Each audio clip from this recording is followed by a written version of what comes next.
Sebanyak 200 pesilat ambil bagian pada event Porseni 4 yang berlangsung di gedung PGRI Kabupaten Bogor. Event pencaksilat ini akan berlangsung selama 2 hari dengan melibatkan siswa tingkat SMP dan SMA.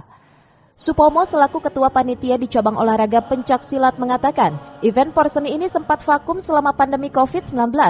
Namun saat ini event Porseni kembali berlangsung dan mendapatkan banyak antusias dari berbagai sekolah termasuk para siswa.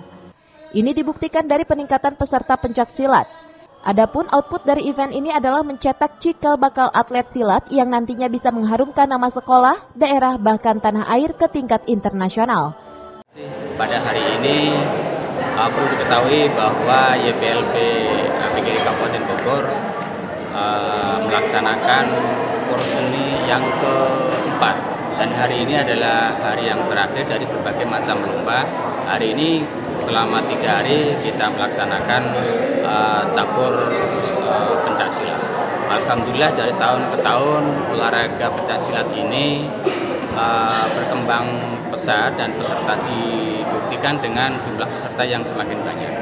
Tahun ini peserta dari SMP dan SMA SMK Kabupaten Bogor, total atlet yang didata kami sebanyak hampir 200 peserta. Itu membuktikan dari tahun sebelumnya yang sekitar 150. Porseni Kabupaten Bogor tahun 2022 ini menggelar beberapa event yang diantaranya bidang akademik, bidang seni, bidang religi, bidang olahraga yang di dalamnya termasuk cabang olahraga pencaksilat. Dari Kabupaten Bogor, Cevi Suryadi melaporkan.